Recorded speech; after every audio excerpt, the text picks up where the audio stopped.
Hey guys, welcome back to the channel. This is a story about what if Naruto attends Hogwarts in Harry Potter.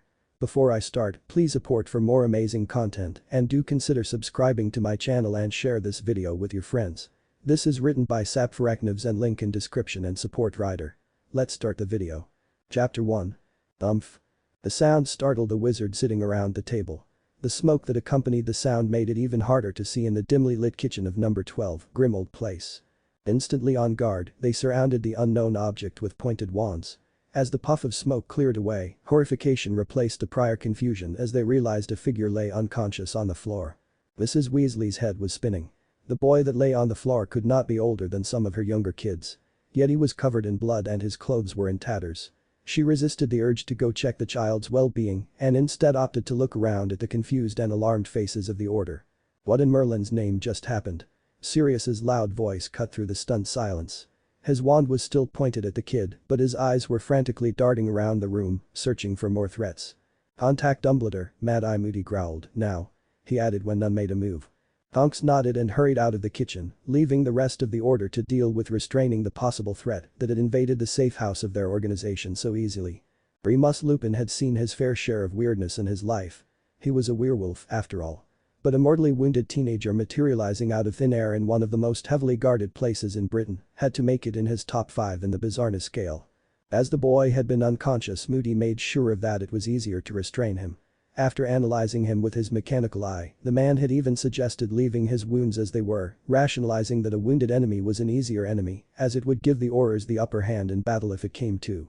This suggestion, however, was quickly shut down by Mrs. Weasley's horrified protests, stating that no matter the occupation, he is still just a kid. Lupin was not sure whether he shared the same view as her, although deep down he knew that he would never be able to forgive himself if the kid died because of their neglect of his wounds, so he volunteered to heal the boy to an extent. He examined the teen that had been tied to a chair with some protective wards placed around him. Although in rags, he had an interesting set of clothes on him. An orange and black jacket with a fishnet shirt underneath, matching orange trousers with bandages wrapped around his right thigh and his whole right hand, along with sandals on his feet. And they were all soaked in blood, except for the peculiar headband that he wore on his forehead. Just by looking, Lupin located several deep cuts and burn marks, a heavily bruised eye and busted lips. He sighed and carefully ripped the already torn shirt to get a better view of the wounds on the torso. His heart sank, and he heard several others behind him gasp at the sight that was before them. He immediately pulled out his wand and started murmuring the incantations of all the medical spells he knew that would treat burn marks. Naruto's head was pounding.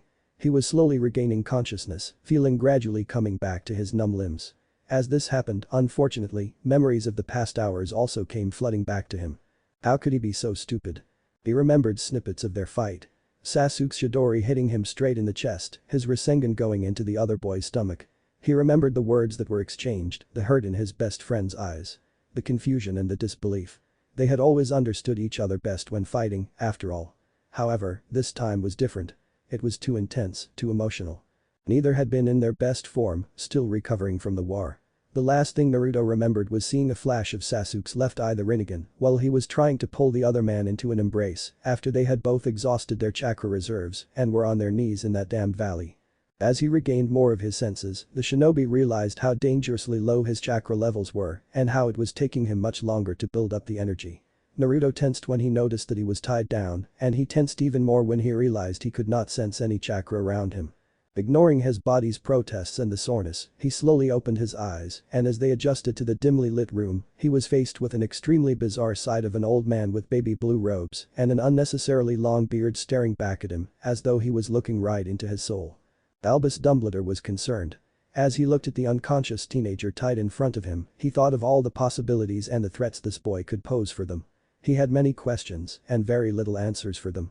How had this boy breached their security measures? And if he was an enemy infiltrator, why was he injured? It did not make sense to send a weakened spy. Was it a ruse to make them let down their guard? No, the injuries had been real. Lupin confirmed it.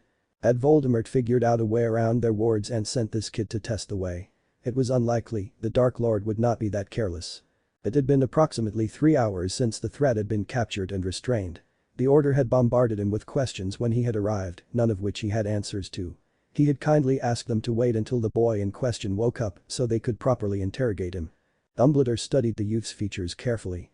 Spiky blonde hair, adorned with a headband with a strange symbol on it that Dumbledore was not familiar with. He made a note to look up any information he could on the swirly design that faintly looked like a leaf. He had tan skin and some strange marks on his cheeks that resembled whiskers in a way. Slightly upturned nose and an angular face, although it was hard to distinguish that with all the swelling and bruises, he looked almost Asian, but not quite. Dumbledore couldn't place his hand on it. The professor noted the small cuts he had seen earlier, which were now slowly closing up. This boy healed faster than a regular wizard. The figure tensed, and Dumbledore stood straight and motioned to the other witches and wizards in the room. He was awake. Slowly, the boy opened his eyes. They were a startling shade of blue, and they widened for a fraction of a second before going blank as he made eye contact with the old wizard. The boy scanned the room strategically, his eyes resting on all the people present in the room. Dumbledore watched with interest as he stiffened and looked back into his own eyes and finally spoke up. It was, however, in another language. The members of the order were slightly taken aback, not expecting the foreign language.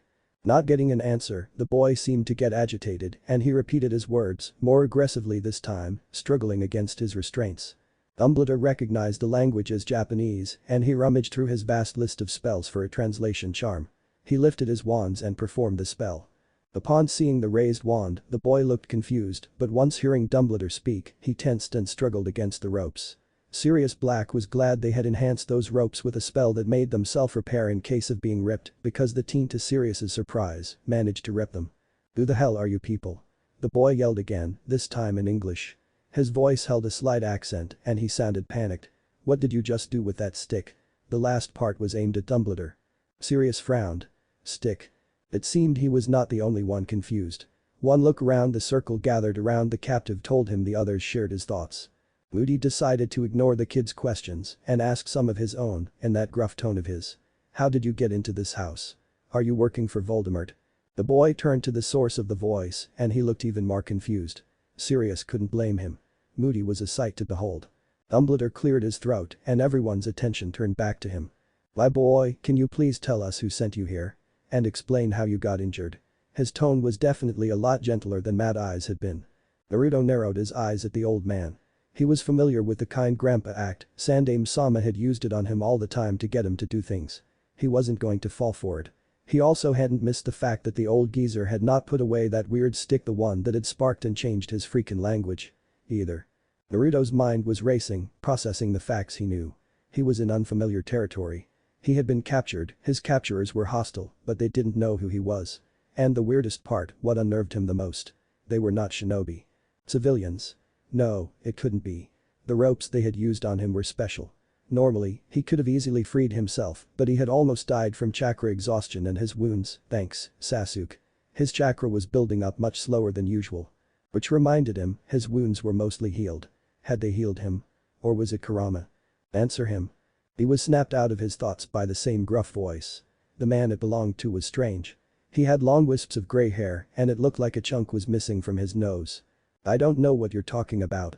Get these stupid ropes off me, it's not nice to tie people up, you know." Naruto countered heatedly. He was starting to get annoyed.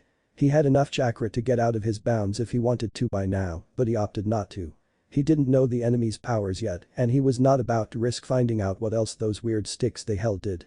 He saw momentary confusion in their faces. They hadn't expected his answer, it seemed. The old man, who Naruto categorized as their boss, flicked his stick in a weird motion and at once the ropes that held him sagged and fell limp around him. He blinked in surprise and the yelps coming from some of the other people in the room told him he wasn't the only one. Naruto looked at the man in disbelief. He hadn't expected the old geezer to actually release him. Thank you," the kid said dubiously. Lupin could see the gears turning in his head as he rubbed his arms, probably sore from being bound so tight. The man was admittedly surprised when Dumbledore released the boy, but he could understand why. The captive didn't seem hostile, he either was an extremely good actor or he was genuinely as confused as they were. It was more likely to get information out of him like this, and in case of an attack he was severely outnumbered. The situation was in their favor. Out of the corner of his eye he saw Mrs. Weasley sigh in relief. She had been against tying him up in the first place. "What is your name, young man?" Dumbledore used the same gentle tone. The boy narrowed his cerulean eyes for a second, but answered nonetheless. "Uzumaki Naruto. Where am I?" "You are in London, Britain, Mr. Uzumaki," the headmaster replied. If possible, the boy Naruto looked even more confused and a bit horrified at that, but he didn't say anything. It seems we both have questions we need answers to, my dear boy. Do you want a glass of water before we sit down and talk?" At the boy's eager nod, Mrs. Weasley disappeared into the kitchen. Lupin was thinking about the professor's motives. Was he trying to gain the kid's trust? How had he ruled out the possibility of a threat enough to unbound him? Sure, the boy looked around the same age as Harry, but something about him unnerved Remus. There were instances in the short conversation they had had that something flashed in those blue eyes, and as more time passed the air around him was gradually changing, becoming charged with something he couldn't quite put his hand on, but his inner wolf was sensing it perfectly. The hairs on the back of Lupin's hair prickled. Something was dangerous about this boy. He'd have to warn Albus about it. His train of thought was interrupted by Mrs. Weasley coming back with a glass of water. The boy gulped it down and grinned brightly for a moment while thanking her. He then seemed to remember the situation he was in, and his smile dropped instantaneously. It was almost comical.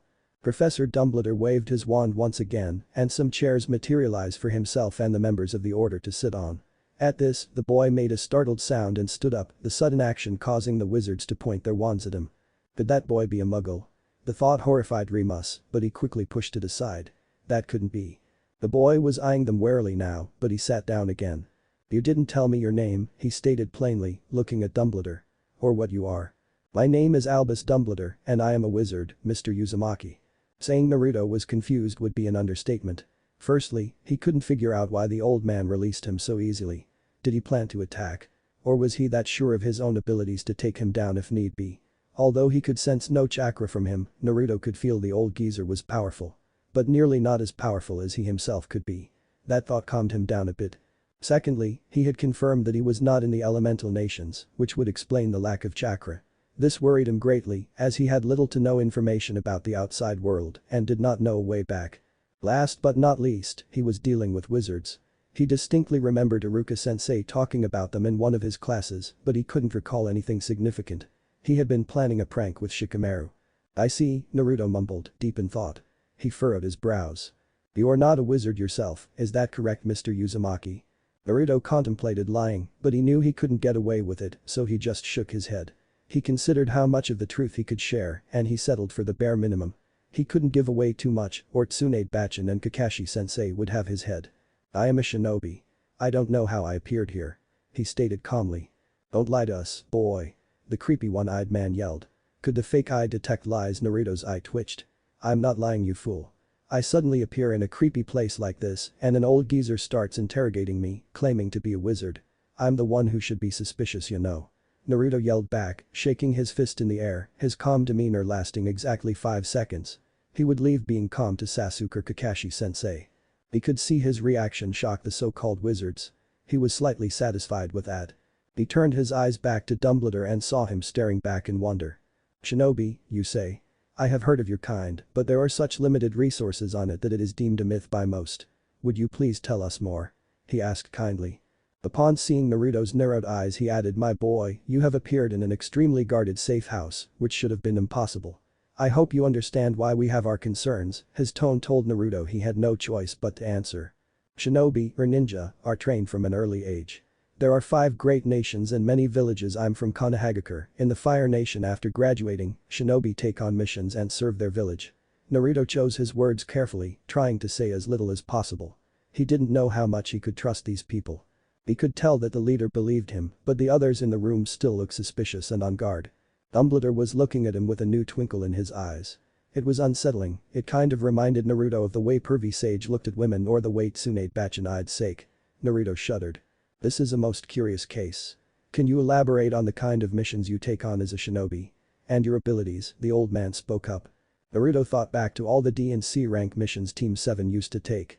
He didn't intend on telling Dumblegeezer about the important things in his world, the war that had ended barely 6 months ago, the tailed beasts or the ninja's abilities. Especially his own abilities, so he settled for, "Oh, you know, things like taking back a stolen artifact for a feudal lord, assassination jobs, a bodyguarding mission here and there," he added, "or finding lost cats." He saw the incredulous looks on the adults' faces. Naruto was confused. Why were they looking at him like that? Mrs. Weasley was the first one to speak up. "Assassination jobs," she cried, "but you're just a kid." She couldn't believe what the boy had said. There were villages who trained kids to become killers. Did they even have a choice? Or know any better? She was both angry and horrified at the thought. Before she could voice her thoughts though, Sirius spoke up. Just what kind of training do you go through? Naruto cleared his throat. His eyes had hardened a bit at Mrs. Weasley's remark, and looking at him now he no longer looked like the cheerful teenager a second ago. There was a depth to his eyes, and it seemed like the air around him chilled a bit. Mrs. Weasley took an involuntary step back. I'm not just a kid, you know. It's disrespectful to say that in my profession. And we go through all types of training, with weapons and jutsus and physical training. He directed the last part to Sirius, who looked uncomfortable under the Shinobi's cold gaze. Dumbledore's voice cut through the uncomfortable silence. Mr. Uzumaki, it seems we are in a bind here. You have appeared in a place you shouldn't know about, and I'm afraid I won't be able to let you leave without wiping your memories of the past day with a spell. At this, Naruto looked panicked and he stood up again. However, Dumbledore continued calmly, stopping the boy in his track. I could employ you for a mission if you would be so kind to agree, Mr. Uzumaki. The reactions to Dumbledore's proposal varied greatly. Moody yelled out in protest, Remus and Sirius looked skeptical, and the rest of the order just looked shocked. Naruto blinked. Huh? I would like to hire your services as a shinobi, my boy. This way I would not have to wipe your memories and you would have a place to stay and friends here for as long as you need. I will also provide you with resources I can find for a way to get back to your own nation once the mission is complete, along with adequate payment for your work. Dumbledore talked calmly, like all of this was normal. The existence of shinobi, kids assassinating people, hiring said killers for a job. Naruto contemplated the old man's words carefully. He was stuck here for now, but he knew eventually he'd have to find a way back home, back to Sasuke. He knew the other shinobi would be looking for him, hell, the whole village would be searching for him once they realized he was missing. If Sasuke told them he was missing and didn't decide to do everything all on his own like the bastard always did, he didn't have to think too hard about his options, the other was simply unacceptable. He couldn't lose his memories of the past day, of the words he and Sasuke had exchanged, of the fight that had followed. He felt an ache in his heart, remembering the person he cared about the most. He sighed and looked Dumbledore in the eyes. This was troublesome. What's the job? I want you to protect a boy named Harry Potter for a year. Chapter 2. The past 24 hours had admittedly been some on the weirdest Uzumaki Naruto had experienced, and for a shinobi who had done the things he had, that was saying quite a lot. After the old man's proposal, the room had been in absolute chaos. It seemed the people present were of varied opinions. He remembered the mother hen as Naruto had started calling her in his head, protesting that Naruto was just a kid and he shouldn't get involved with the dangers the job entailed, which had offended Naruto, again. On the other hand, the fake-eyed grump had objected, declaring Naruto incompetent for the job, which had offended Naruto even more. It had taken quite a while to calm down the members of the so-called order or whatever they called themselves. After that followed a long hour of explaining on the old geezer's part.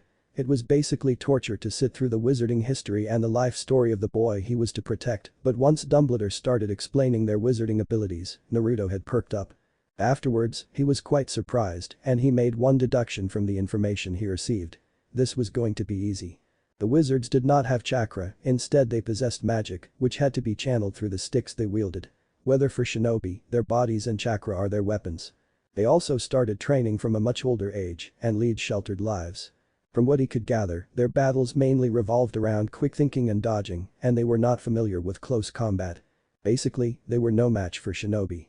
After Dumbledore had seen the look on his face, which probably screamed have mercy please stop, he dismissed Naruto to rest for the night in one of the rooms of the huge creepy house he'd had the misfortune of appearing in. Albus Dumbledore hummed to himself as he entered the room the order had gathered in to discuss their little interrogation after the young man went to bed. All conversation halted and he felt the eyes of the room's occupants on him. He took a seat and right as Mad Eye Moody started to speak up, the professor held up a hand. Those of you who have your objections, please hold on to them for a few moments. He looked around the room. I believe I have some more explaining to do. At this, the room fell silent. He had caught their attention. Albus took out his wand and cast a silencing spell to the room they were in and started. Well, what I told our guest earlier about there being very few resources on shinobi is true. What I did not mention was that I had personally met one of his kind before, many years ago. He heard some small gasps around the room. While everything he said was the truth, the young man was quite humble in the way he described his profession. Dumbledore felt the curiosity in the room intensify. No one dared to interrupt. Shinobi are trained killers and warriors. Their world and their magic is completely different from ours, and there is a reason we don't know much about them. Which is why I urge each and every one of you to refrain from mentioning our new guest's profession outside this circle. His eyes glinted as he looked at their faces with a knowing smile. They have magic too? Sirius asked, looking troubled. It's not quite magic, like ours, but an energy called chakra. From what I have gathered, it is stored inside their bodies and it helps them enhance their senses and perform some actions. However, my knowledge on it is still quite limited, he sighed. I'm hoping in time Mr. Uzumaki will help me understand it more. He added as an afterthought. He looked around the room again and prepared to answer all the questions that were sure to come his way, to the best of his abilities. Said Mr. Uzumaki was having a hard time sleeping. Naruto tossed and turned in the comfy bed that was provided to him, a bed far comfier than any Naruto had ever slept on, but the realization of how truly fucked he was slowly settling in. As if that wasn't enough, now that the adrenaline of waking up tight in a room full of wizards was dying down, he could remember the events that led to his teleportation more clearly. That damn Rinnegan. Naruto's heart ached again, eyes heavy as he thought about the memories. 6 months ago. The war had just ended. After his fight with Sasuke, Naruto lay exhausted in the Valley of the End. His body was in so much pain that he couldn't even process it anymore. But it was okay, because Sasuke lay next to him and Sasuke was back. He was finally coming home with him. He glanced down and saw that they both were missing an arm, the result of their last stand together. Naruto couldn't help but think it was poetic. 5 months ago. Naruto had not expected the transition to be as hard as it did, and he certainly did not expect his own personal revelations about his certain Uchiha. The villagers avoided the raven-haired boy and most of their friends were weary around Sasuke. It did not help that the last Uchiha was being his usual antisocial, sarcastic self, reeking of arrogance. His left eye and bandaged left arm did not help others feel at ease around him. These were all the more reason for Naruto to stick to Sasuke's side like glue, much to the boy's disdain. Nothing could stop a determined Naruto. He would make their bond, the bond he had worked so hard to protect, stronger. However, Naruto had not realized how his feelings for his best friend had changed from friendship to something much deeper until he started dating Hinata. 3 months ago. Naruto had just broken up with Hinata and he was heartbroken. He really did love her, but he had realized that his love was platonic long ago when thoughts of a certain black-haired boy filled his head whenever he kissed her, when he imagined how Sasuke's pale skin would feel under his touch as he caressed her body. The guilt had been immeasurable. How could he have these thoughts about Sasuke? It was wrong. More importantly, how stupid was he to not realize his true feelings sooner? He was brokenhearted for a love he knew he could never have. So he had kept his distance from the Uchiha, no matter how much it hurt, until the previous day, when he was approached by a furious Sasuke in the Valley of the End, demanding an explanation. Naruto was jolted awake by aggressive knocking on the room's door. Instantly alert and on guard, he relaxed slightly when he realized it was just one of the wizards, demanding he go downstairs to be briefed on the mission once again, as his charge would be coming there in a few days. He sighed and stretched his arms. His eye caught the bandages on his right arm, starting from his elbow and extending to his fingertips. The artificial arm made for him and Sasuke using the first Hokage's cells. The sight always reminded him of his comrade who shared the same arm. He shook his head. He couldn't be all depressed in front of these wizards now, could he? He grinned widely and left the room. 3 days later. Are you listening, Mr. Uzumaki? Dumbledore asked the boy tentatively. Remus looked at the shinobi in question. He still couldn't wrap his head around the fact that he was a trained warrior and deemed dangerous by Albus. They had been weary in the beginning. They avoided the boy, but Naruto was not making that easy on them. It was hard to ignore him, the boy just looked so lively, with that gigantic grin he always had, and the way he tried to befriend anyone he met. The boy had even dared try his luck with Mad Eye. It made Lupin almost forget the danger he himself had felt from the boy. His attention was diverted back to Naruto as he heard him groan in protest.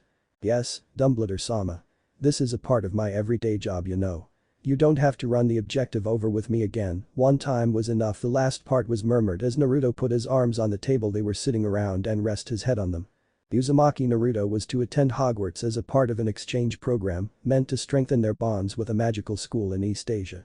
Lupin's sharp ears picked up the slight rumble of the building, meaning the doors were opening, probably for the Weasley children and Hermione Granger, who were to arrive this morning.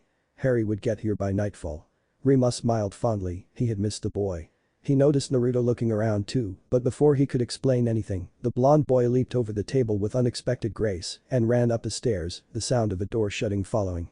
Lupin frowned. It concerned him how little they knew of the ninja's abilities, or if they could even trust him. But Dumbledore strangely seemed to trust the boy, so Remus was willing to follow along for now. Naruto decided that he would meet the famous friend group tonight, which is when the boy he was assigned to would be arriving. He didn't want to go over introductions twice.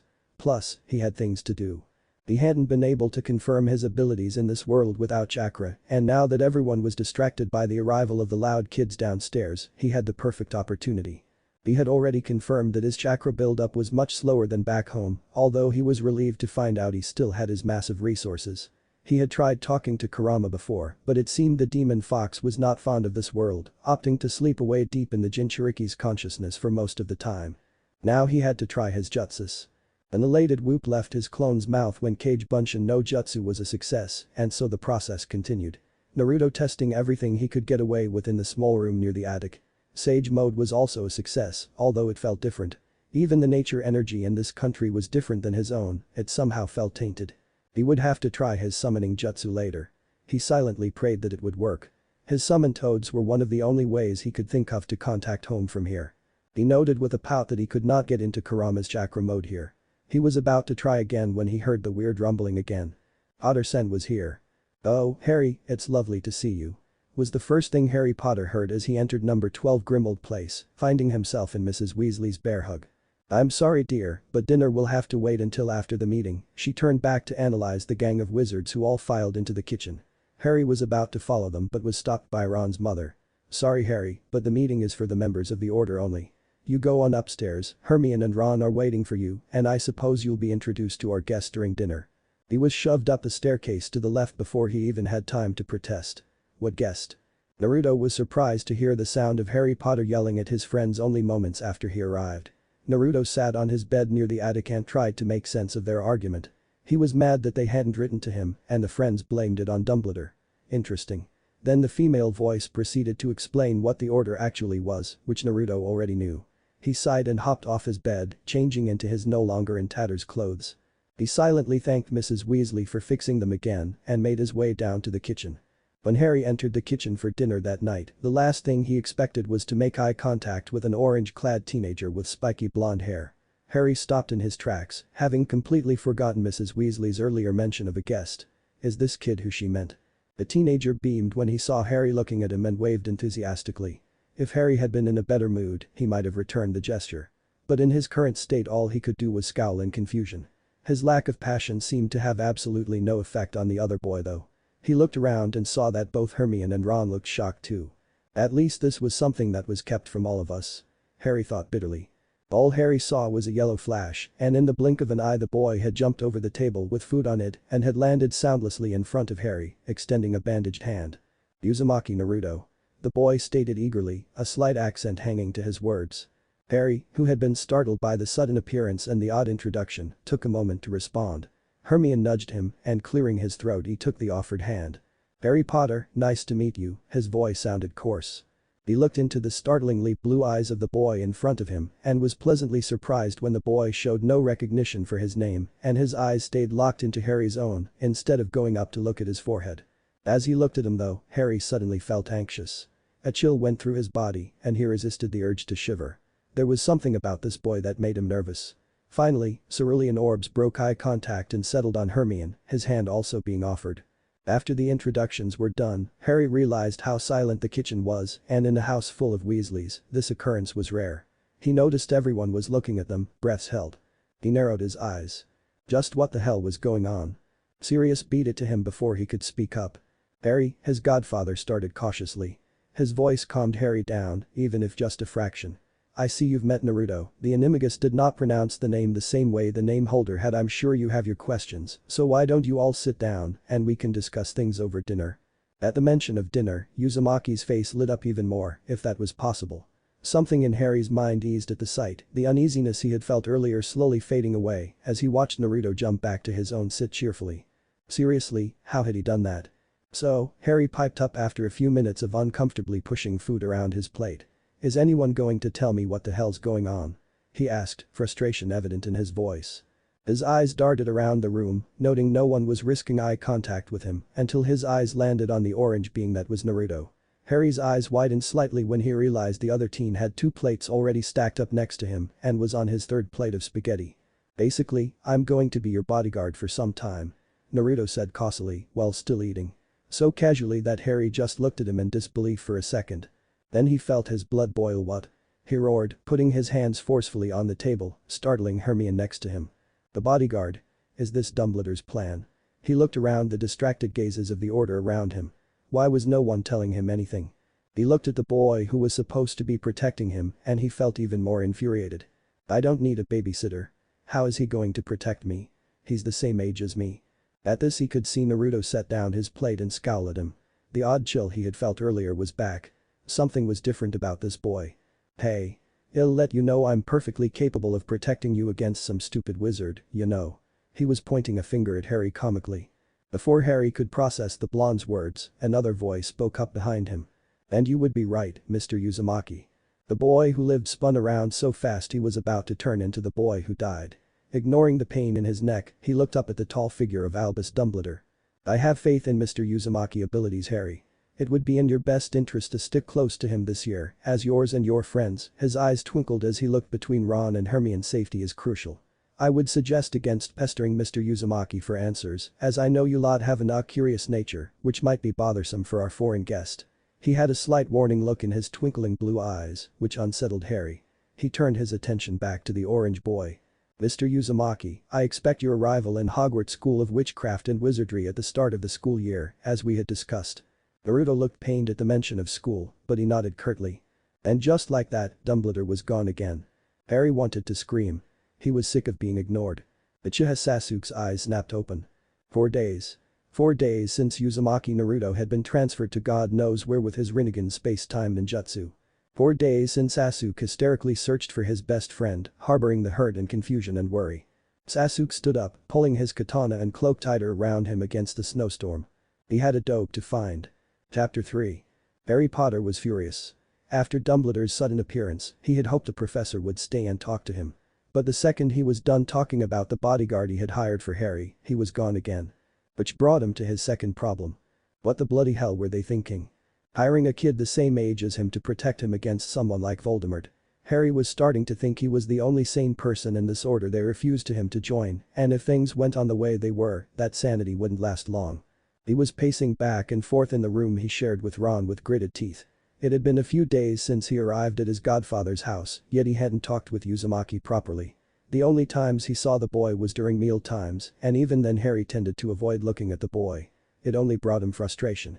He noticed that he wasn't the only one in the house avoiding the strange boy though, which only made him more curious about him.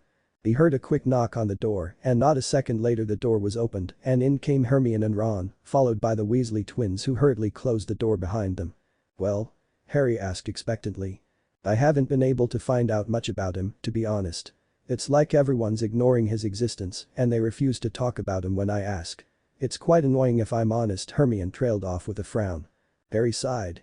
He had asked his friends to see if they could find out anything about their new guest, but he should have guessed it wouldn't be that simple. But. Ron piped up excitedly. Fred and George have extendable ears, and the Order is about to have a major meeting. We can listen in on them. Extendable ears. Oh, dear Harry, let me introduce you to one of our most prized inventions. Fred grinned as he pulled out a single disturbing ear connected to a wire. But this beauty, we'll be able to hear whatever they say in the meeting room from where we are. George finished devilishly. Hermione looked nervous, but even she knew better than to try warning them of the consequences. Come on, I think they're starting, Ron whispered hurriedly and went out of the room to crouch near the stairway. They all huddled close to each other and tried to listen to the muffled voices of the Order as they discussed, to Harry's surprise, the Uzumaki fellow. Could he be thinking? With what he said of his kind, I don't trust that boy anywhere near Harry, let alone in Hogwarts, Moody was growling. You have to trust Dumbledore's intuition, Moody. He wouldn't let anyone he suspected to be dangerous near the kids. Lupin was cut off by an irritated Mad Eye. Then why has he been visiting the lad the past days without telling us what they talk about? We can't know for sure the boy hasn't put a spell on Dumbledore. Harry's stomach sank. Dumbledore's been visiting Naruto. Oh, stop it. Mrs. Weasley's shrill voice cut through.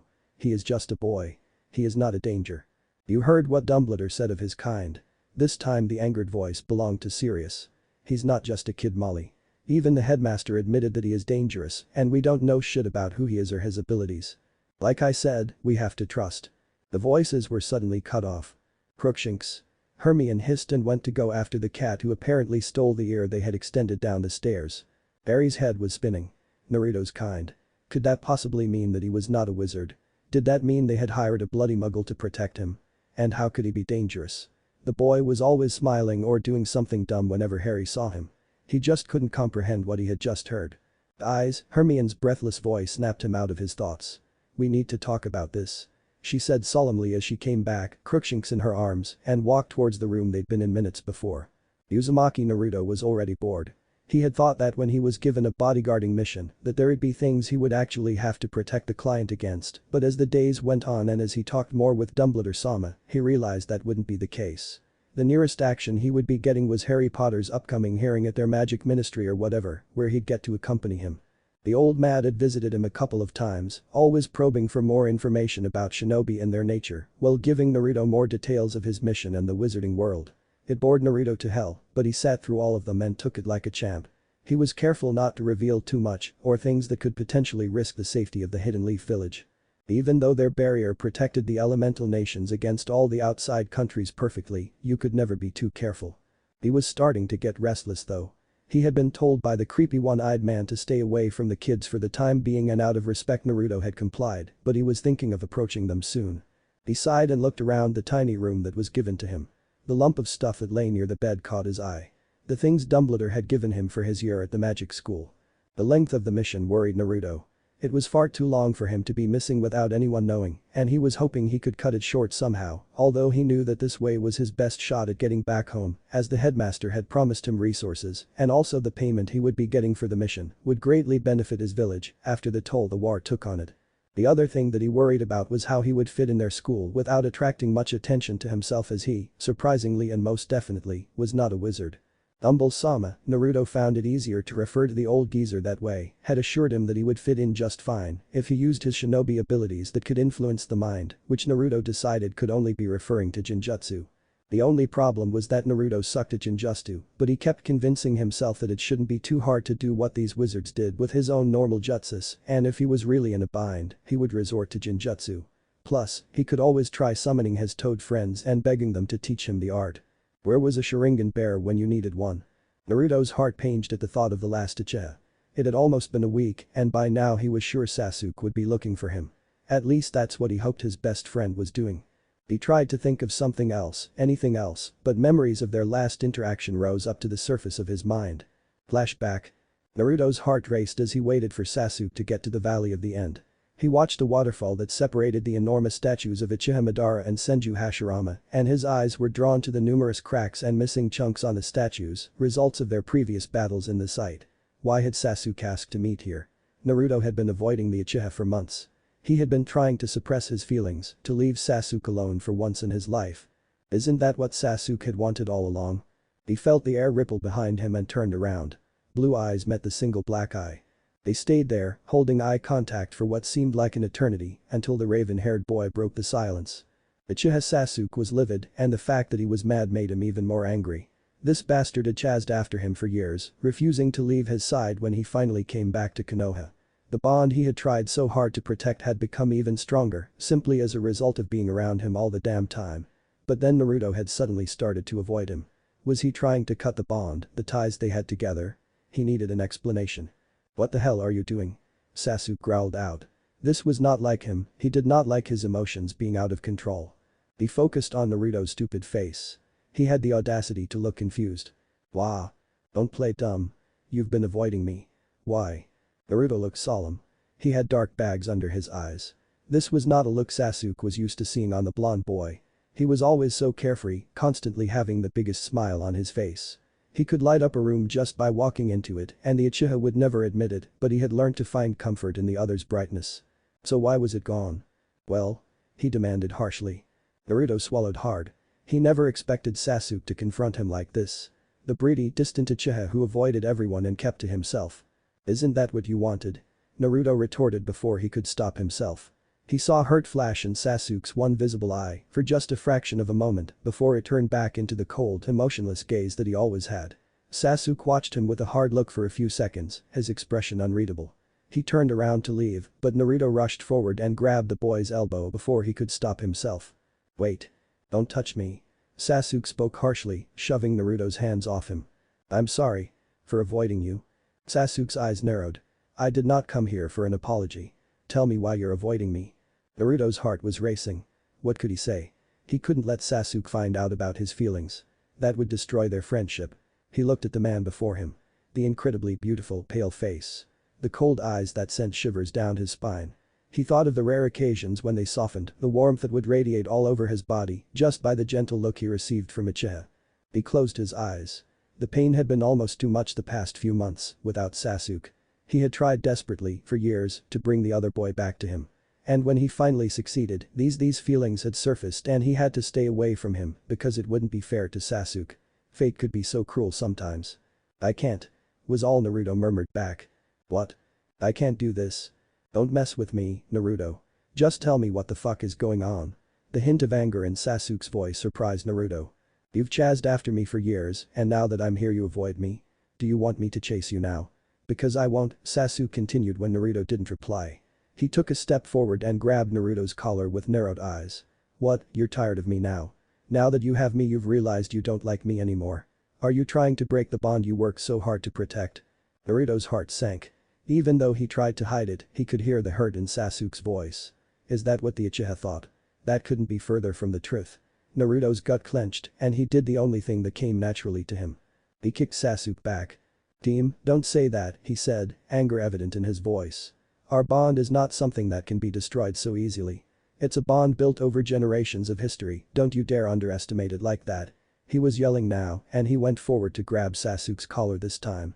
His hair had moved out of the side of his face and now he could see both of his eyes black and purple staring back at him coolly. It sent shivers up his back. Sasuke looked down at Naruto's hands on his collar, his face only inches away from his own.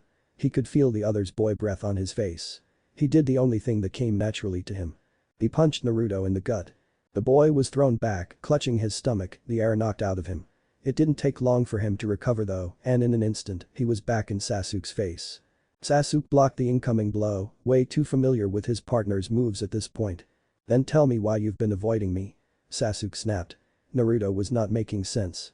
He dodged another kick, landing a punch of his own which was blocked. It pained Sasuke to admit it, but being away from Naruto had hurt. He had always run from him, from everyone in his life who cared for him. He had chosen a life of solitude. Naruto's fist landed on his jaw. He kicked the other boy behind the knees. But Naruto had never given up on him. He was the only soul on this earth who always believed in him, no matter how horrific his crimes were. He had chased after him to the ends of the earth. Another kick, a jab. He had pleaded for him, begged for him. Naruto made several clones. Sasuke activated his Sharingan. The Uchiha would never admit this out loud, but Naruto was the only thing he had left. The only thing that meant something to him, the only thing that mattered. He dodged a Rasengan and activated his own Chidori. Sasuke couldn't let the boy treat him as if he didn't exist without an explanation. He could feel Naruto's frustration in his movements. The pent-up anger, the frustration, the immense pain. Where was all of this coming from?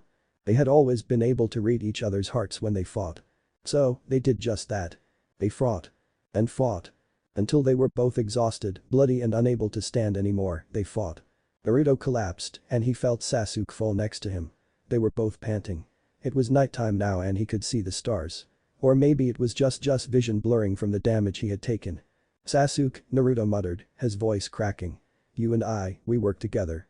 We understand each other beyond the bonds of friendship. It's much deeper.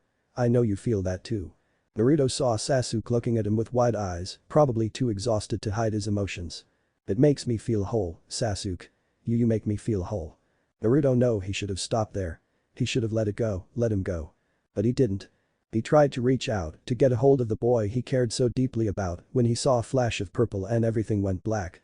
Harry Potter was almost done with a lengthy list of chores Mrs. Weasley had assigned him to. He had dusted every surface possible, tackled out the doxies from the upstairs curtain, and cleaned Hedwig's cage. He was about to head back upstairs to his bed to start worrying about the damned hearing he had to attend when he heard a faint sobbing noise. He stopped in his tracks and focused more intently. The noise was coming from the drawing room where Mrs. Weasley had last been. Before his mind could process it, his body started running towards the room. When he entered the room, he saw Mrs. Weasley's figure cowering against the wall, shaking with sobs with her wand in her hand.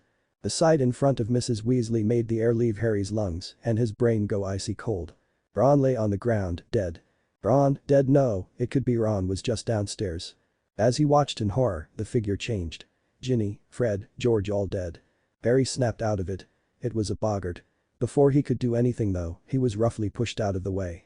Harry watched with wide eyes as a blonde boy pushed Mrs. Weasley aside as well, positioning himself in front of the boggart. Nothing could have prepared Harry for what he saw next. The boggart changed, taking the form of a black-haired boy. Harry had no interest in men, but even he could appreciate the handsome features of the boy. He had a white long-sleeved shirt, which was left open in the front, exposing the toned chest and abdomen, and a weird purple rope belt that held a piece of blue cloth which covered him from stomach to his knees, with dark pants underneath and the same type of sandal Naruto wore. He also saw a katana hanging by his side, which confused the wizard. What horrified Harry was the fact that the beautiful boy was covered in blood, with a gaping wound on his torso near where his heart should have been. The red is stark contrast against the pale skin. Harry heard Naruto suck in a sharp breath and stepped back in surprise, eyes widening with terror. Harry opened his mouth to say something, to banish the boggart, but his words died in his mouth when the black-haired boy fell to his knees in front of Naruto. He started talking to Naruto in another language, which startled Harry. Naruto talked back, almost yelling at this point. Harry could see the pain and panic on the blonde's face when the scenery changed. This time it was a pretty girl with pink hair and red clothes, and a masked man with white hair and a scar running down the side of his face, over an eye. They were scowling at Naruto, talking to him in their foreign language, when they too dropped down when horrible wounds appeared on their bodies, soaking them blood. Harry was snapped out of his trance, watching the scenes play out in front of him with wide eyes, when he heard his name being yelled. "Potter." It was Naruto's voice. His voice shook, his eyes still glued on the dead bodies that were being added to the pile on the floor, but it was enough to snap Harry back to his senses. Apparently the teenager had realized the sights in front of him were not real. "Ridiculous." Harry yelled, pointing his wand at the boggart.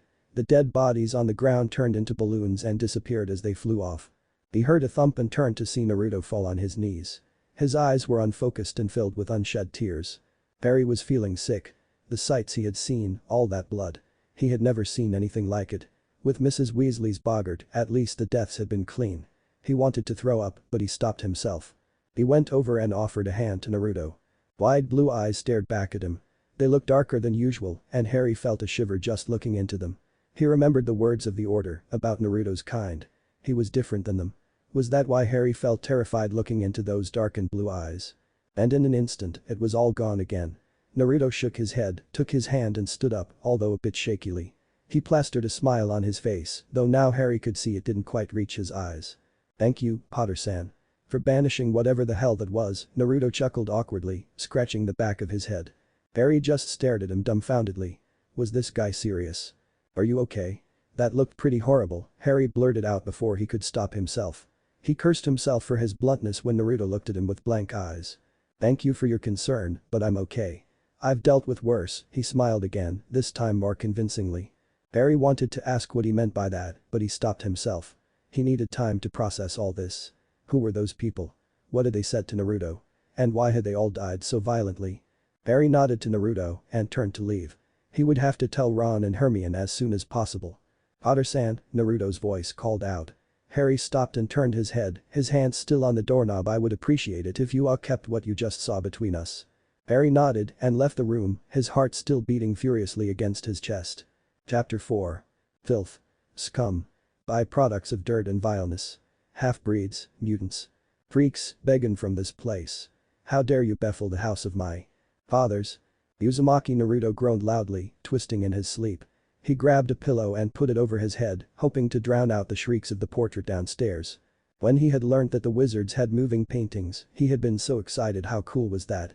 But the excitement was short-lived when he realized just how horrible the painted woman was. He hadn't been able to sleep properly the previous day, his encounter with that weird creature the wizards called a boggart flashing before his eyes over and over. If it hadn't been for Kurama warning him that what he was seeing was not real, he didn't know what he would do. That was the first time the demon fox had actually spoken to him since Naruto appeared here, probably due to sensing the boy's immense distress. He had gone back to his slumber soon after, claiming he needed time accumulating to their new environment. At the sound of the wizard shouting back at the shrieking painting in an attempt to shut it up, Naruto rolled out of bed and made his way downstairs grumpily. He missed his walrus sleeping hat.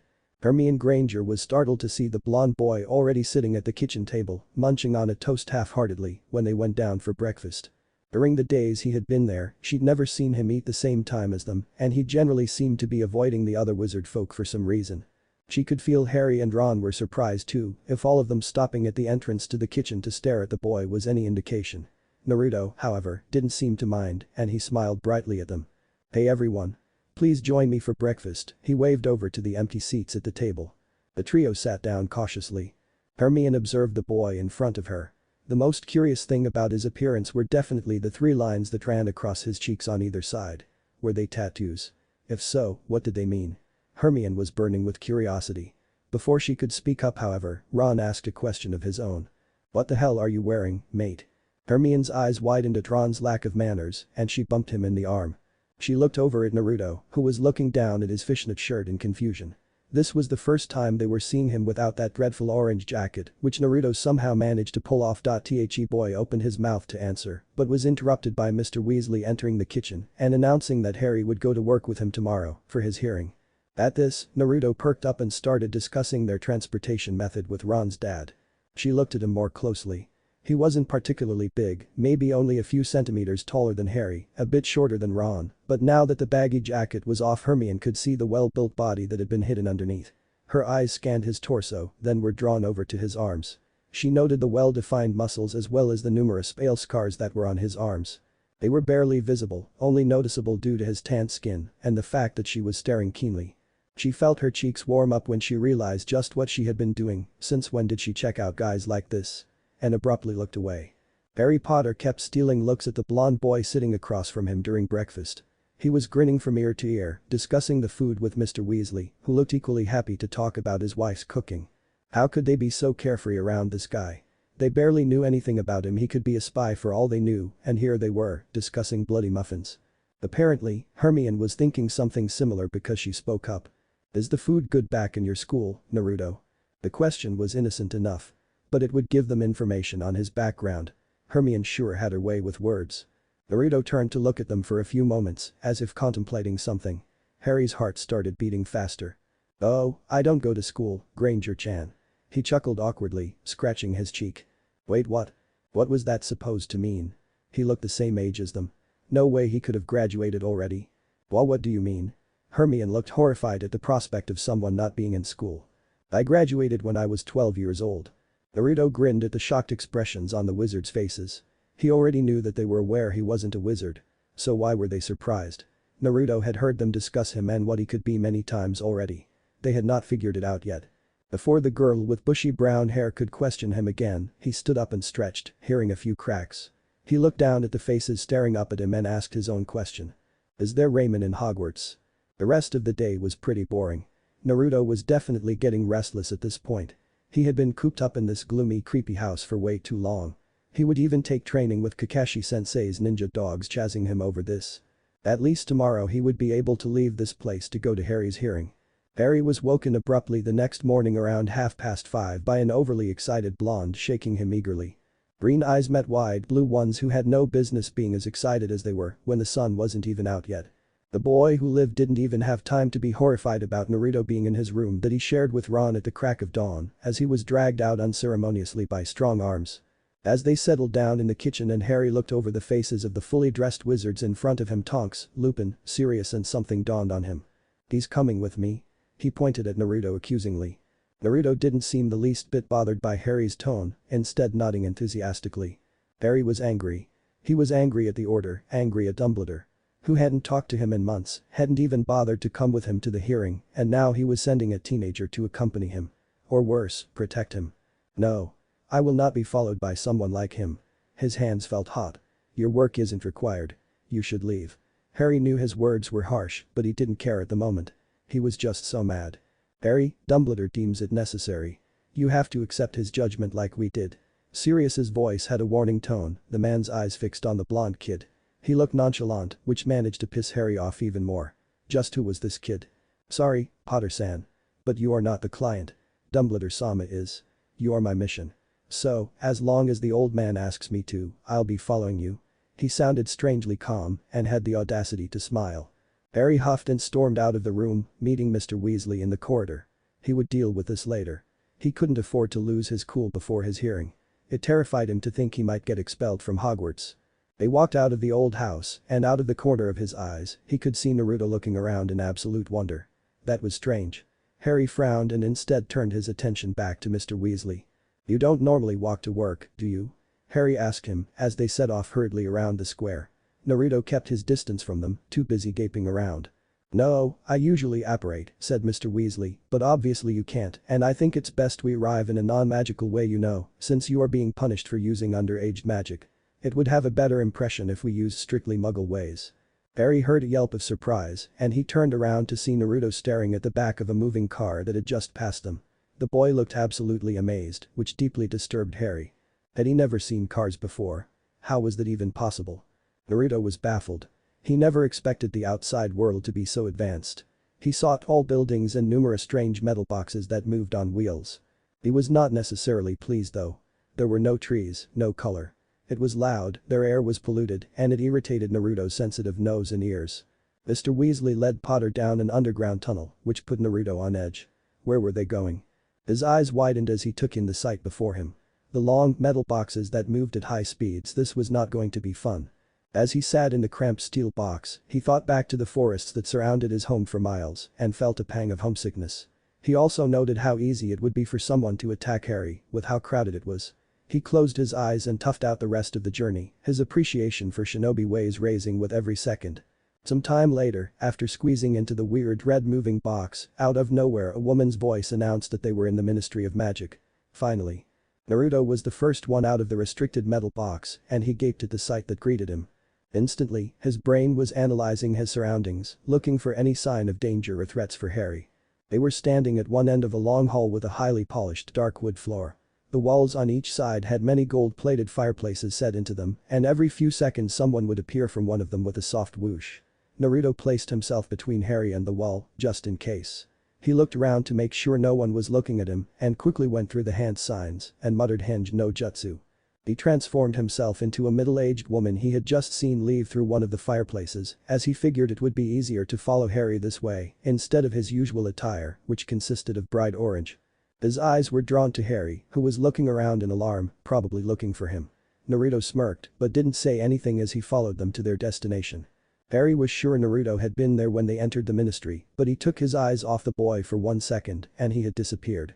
This worried Harry greatly, especially with the way Naruto had been acting ever since they left the house. The wide eyes and startled noises every turn they made.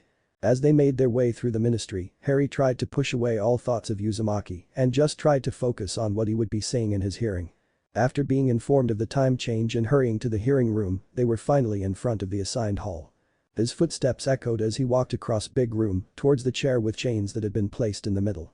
When he sat cautiously on the edge of the chair, the chains clinked rather threateningly but did not bind him.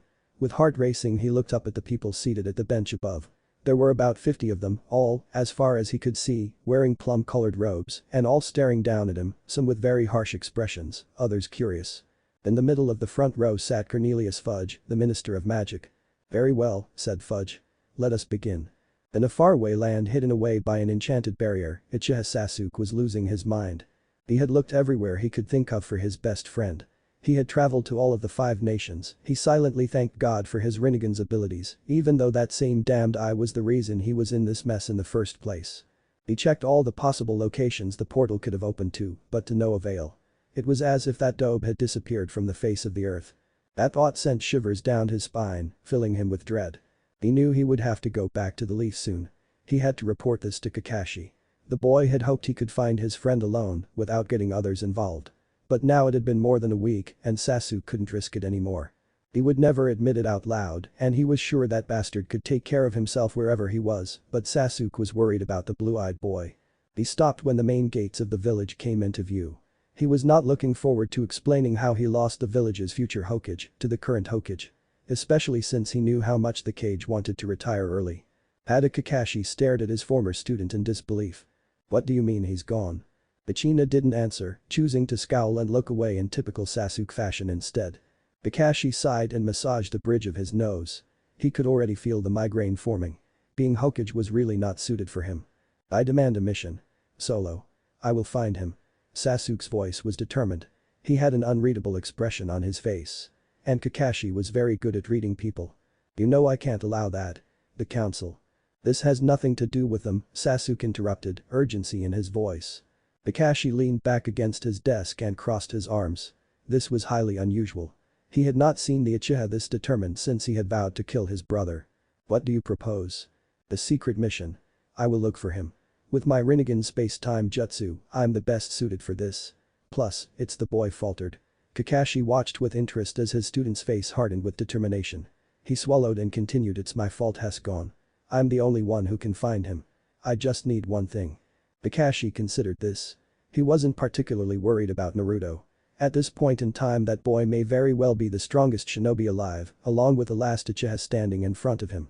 He knew Naruto could protect himself and he had no doubt in Sasuke's abilities. He also knew that the village would be in absolute chaos if the people found out their adored hero is missing. All of his shinobi friends would demand to go on the rescue missions, and as they are all high-ranking ninja, Kakashi couldn't dispatch them all, they would be needed in various different missions. He also trusted Sasuke. Despite the council's and the villagers' doubts about him, Kakashi could see the boy had truly changed.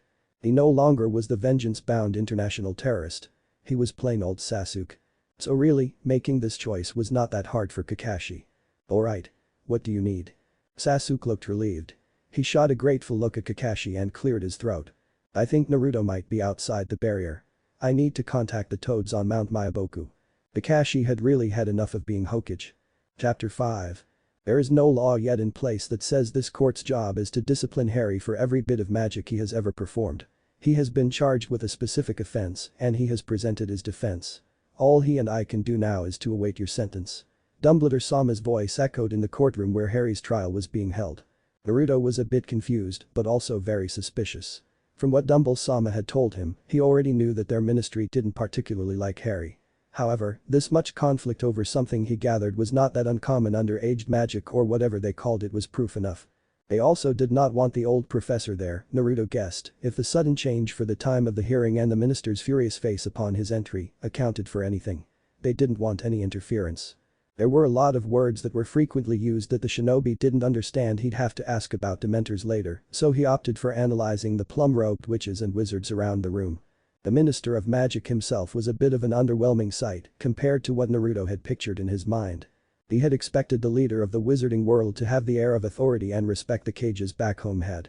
Even that Tsuchikage, who barely reached Naruto's thigh in height and rivaled Dumbledore-sama in age, could silence a hall just with his presence. Fudge definitely looked old enough to have the experience. However, him losing his temper with every word Dumbledore-sama spoke and going red in the face definitely made him look like an angry child who was being denied of something. Naruto couldn't even bring himself to look at the woman who was sitting next to the minister. Even though she had dark robes on, he could still see the horrible shade of pink she wore underneath. Her face. Naruto felt ashamed for a moment because he thought she looked like his toad summons from Mount Myaboku, then quickly shook his head. He would never disrespect his toads like that again. The woman gave off wicked vibes, and Naruto had learned to trust his instincts long ago. He would have to keep an eye on her if he had the misfortune of meeting her again. He didn't dare think about her shrill voice again, so he quickly started analyzing the situation. The ministry was clearly attacking the boy he was supposed to protect, trying to take away his credibility and stop him from going to the school where Dumbledore had the power. Naruto wasn't exactly sure why yet, but he figured it had something to do with this Voldemort figure coming back.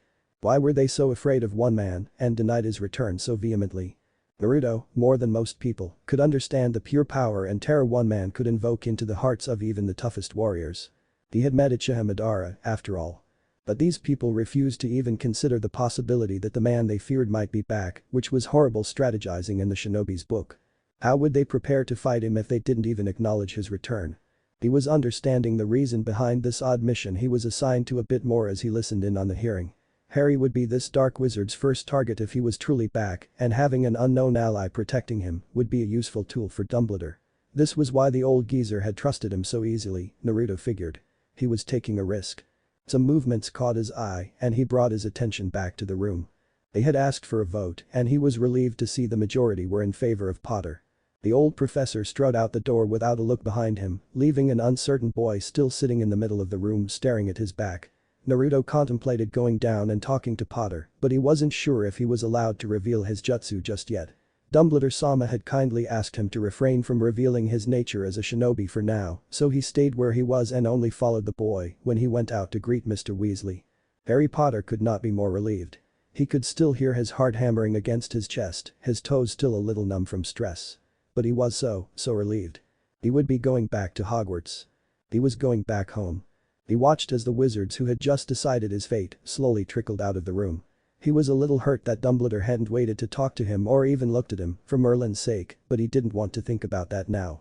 Mr. Weasley congratulated him thoroughly as they walked back to the elevator. However, their good mood was cut short as they had the pleasure of running into Lucius Malfoy. Them and the minister were standing at the edge of a dark corridor, whispering quietly and not suspiciously at all. They broke off mid-conversation and turned towards him. Malfoy Sr. was a tall man with sleek blonde hair that was tied back into a low ponytail and a pointed pale face. The encounter did not go well. Last time Harry had looked into those pale grey eyes had been at the cemetery where Cedric had died, in the circle of Death Eaters. He couldn't believe this man could roam the ministry so freely after what Harry had told Fudge about Lucius's true loyalties. Though with the way they denied the events he shouldn't be surprised. He stormed off into the lift, half listening to Mr. Weasley explain how Malfoy exploited the ministry with his wealth. Thinking about Cedric's death was not easy for him. The doors slid open and they stepped out into the now much less crowded atrium. They had walked straight past the golden fountain before Harry remembered something. His eyes widened as he stopped in his tracks. Where the hell is Uzumaki? Mr. Weasley visibly paled. Hey, Potter-san. You really should pay more attention to your surroundings, you know. Harry would have shrieked if it was socially acceptable to do so in the Ministry of Magic. He whirled around and was met with the absolutely unmissable orange of Uzumaki's clothes. Where were you? Harry exclaimed. He was certain the boy hadn't been with them on the way to the hearing and he was definitely not there on their way back. Uzumaki had the nerve to smile innocently. I've been with you the whole time. That's my job now, remember? It was as if he was intentionally trying to piss Harry off. It was infuriating. The head of the formidable Weasley clan led them back to the grimy old place. Upon arrival, Naruto was pleasantly surprised to see everyone celebrating Harry's clearance, with Mrs. Weasley having prepared lunch and the twins, which Naruto could only tell apart by scent, and the Weasley girl doing a weird ritualistic dance while chanting "He got off. He got off." It was a nice change of atmosphere, Naruto thought. Everyone had been so serious and glum the past few days, he was about to go mad. He already got enough serious and glum from Ichigo. He felt a tug on his sleeve, and his hand instinctively went to his kunai pouch on his thigh. Thankfully he stopped just in time as he processed the red hair and the words Potter's freckled friend spoke. "Come on mate. Mom's made delicious food. She asked me to get you too." Naruto didn't need to be told twice. The food was indeed delicious. A lot greasier than he was used to, but that was fine by him. What he didn't like was the distrusting looks the people around the table kept shooting at him. He could almost feel it coming before Harry's godfather even opened his mouth. "So, Naruto. Didn't they ask for your wand for examination in the ministry?" "Nope. They must have not noticed me slip by, they were so busy gawking at Harry," he replied with a grin. The man's eyes narrowed, obviously not believing him, so Naruto spoke up again before the man could. Say, Potter-san. Why was Dumbledore-sama ignoring you at the hearing?" He could immediately see the effect of his words on Potter's body. His jaw locked, shoulders stiffened and his knuckles turned wide around the knife he was cutting his meat with. Body language was universal, and Naruto could clearly feel anger radiating off the boy's body. What was up with him anyway? Remus Lupin jumped to his feet before Harry could murder the boy. "Naruto, Harry. I have some boxes I need to bring up from the basement. However, unfortunately it seems the previous owners have charmed them, so I can't levitate them. Would you two please help me move them after lunch?" Remus could feel the order's glares on his back. "Not with him." "Sure." Harry and Naruto answered simultaneously. "Great. Meet me at the base of the stairs in 20 minutes then." Remus smiled calmly, sitting down and going back to his food and ignoring Harry's venomous glare. He had noticed the not-so-subtle tension between Harry and the boy. Remus himself still wasn't sure what to feel about Naruto. He was unknown to them, and the werewolf hadn't missed how little the shinobi revealed of himself. But, again, Remus wasn't a fool, and he knew Dumbledore certainly wasn't either. He could feel the blonde boy was powerful. In a very unfamiliar and mysterious way, but still powerful. Something about the boy set the wolf in him on edge, but even he had to admit Naruto's bright personality had grown on him a bit. So he decided that he would give the two boys a chance to spend time together. Maybe that would help Harry lower his guards towards the shinobi, even if slightly. They couldn't always be fighting if they were to spend the year together. Harry Potter was tired of feeling angry. It seemed like that was the only emotion he felt nowadays. Angry with the Dursleys, with his friends, with the Order, with Dumbledore. Angry with the boy he didn't even know. He was exhausted. Why couldn't they just tell him what was going on for once? This whole secrecy had always ended badly. Didn't they learn anything from the past? He didn't even have the energy to look angry while he waited for Uzumaki to show up after lunch. It didn't mean he wasn't though. Why was he late anyway? Isn't Naruto here yet? He heard Lupin as he approached him. Harry opened his mouth to say no, he is not here, and Harry had already been waiting for a few minutes and… Sorry. Naruto's voice chirped from behind him, I had to find my headband. Harry glanced at the headband wrapped around the boy's forehead. He'd already seen him wear it a few times, but Harry hadn't really paid attention to it. He tried to make out what the swirly symbol on it was. Was that a leaf? Alright, now that both of you are here I will say this once. Remus looked at them sharply, be extremely cautious with the boxes. They contain magical tools and artifacts that might be of use to the order, but also could be potentially harmful if not handled with care. Naruto's eyes widened with excitement while Harry's face soured. He was not looking forward to this. As they descended down into the basement, Harry could tell it hadn't been cleaned in years. It was dark and dusty, and he could see shelves lining the walls and… So, it turned out, Lupin had lied. There weren't just a few boxes in the basement. There were dozens of them. Harry turned to look at the other boy to see if he shared his distress. To his surprise, he only saw determination. Alright. Naruto said, a bit too loud, let's do this. His grin was annoying Harry. How could someone be so excited about menial labor? He sighed and walked over to the closest box and got ready to lift. Harry had never disliked his favorite former defense against the dark arts teacher as much as he did at that exact moment. These boxes were heavy. Harry cursed silently as he struggled to keep his balance as he lifted the first box. This was going to be torture. He looked over at Naruto, hoping that seeing him suffer a little too would make Harry feel better about himself. The boy was carrying not one box, but 3 boxes stacked on top of each other. And he was already halfway up the stairs. Harry gaped. How was that even possible?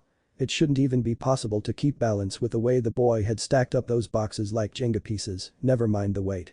If possible, Harry disliked the boy a little bit more than. They must be lighter boxes than his own boxes. That would be the only explanation. Lighter boxes. After what seemed like forever, although it was probably a few minutes, Harry was exhausted. His limbs were on fire, his back ached and he was panting. How come he got all the heavy boxes and Naruto all the light ones? It was just his rotten luck. He couldn't take it anymore. Please, he panted out, let's take a short break. He sat down on the dusty floor unceremoniously.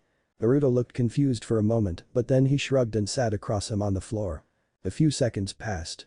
Who are you, really? Harry blurted out.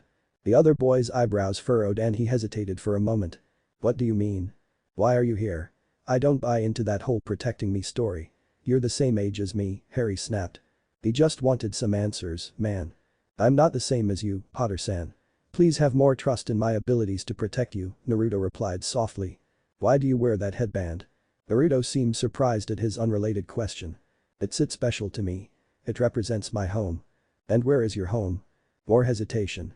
It's far away from here. That was the enlightening answer Naruto came up with. Harry's temper wasn't taking this conversation well. He wanted to scream. Just tell me already.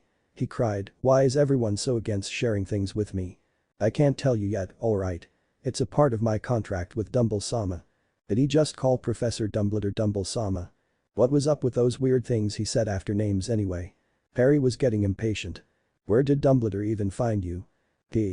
Everything happened so fast Harry had trouble comprehending it. There was a loud squeaking noise, and in an instant Harry was roughly shoved away.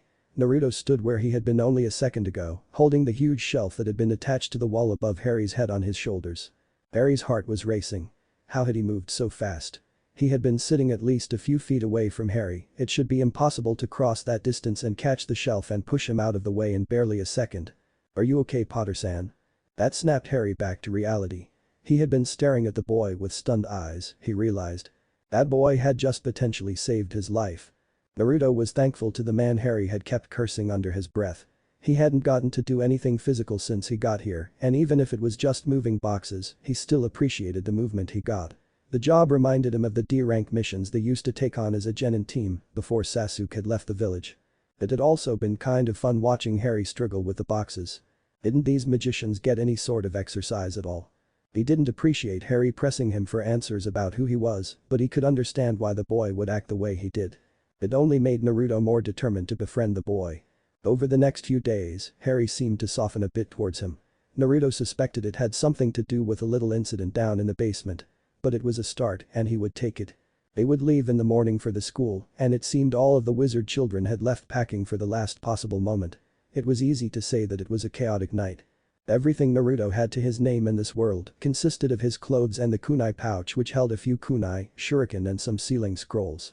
Oh, and also the stuff the old man had given him for school, but he had no idea what to do with half of them, so he just left them alone.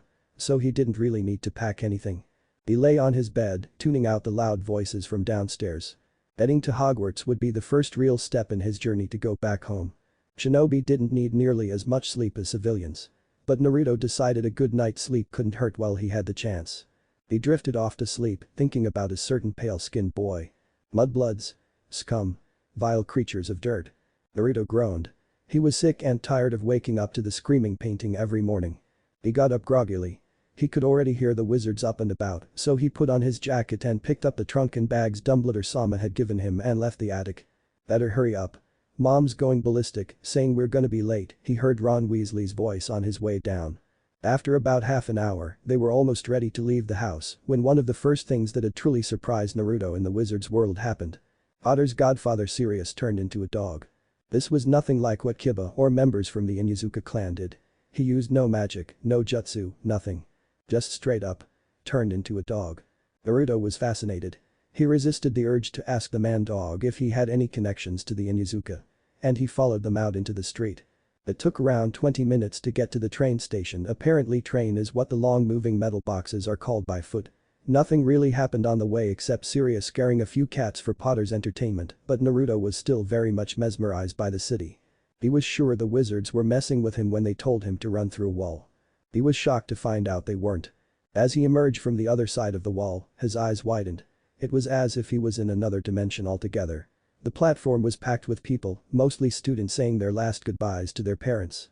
There were cages with weird animals some he couldn't even identify inside them, and a huge red train released sooty steam into the air. It was truly a magical sight. He was so engrossed by what he was seeing he almost let Potter crash into him from behind. Almost. Once everyone was there, they started making their way towards the train. "Nice dog, Harry," a boy with dark skin and hair like Killer Bee called out. Damn, Naruto missed that guy.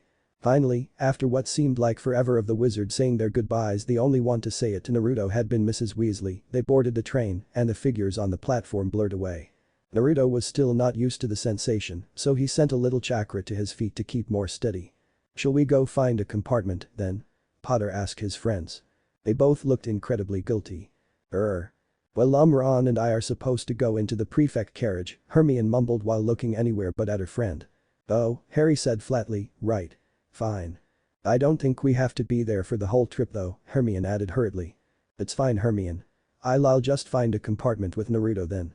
Harry didn't sound happy about that, but Naruto got the feeling it wasn't because of him this time.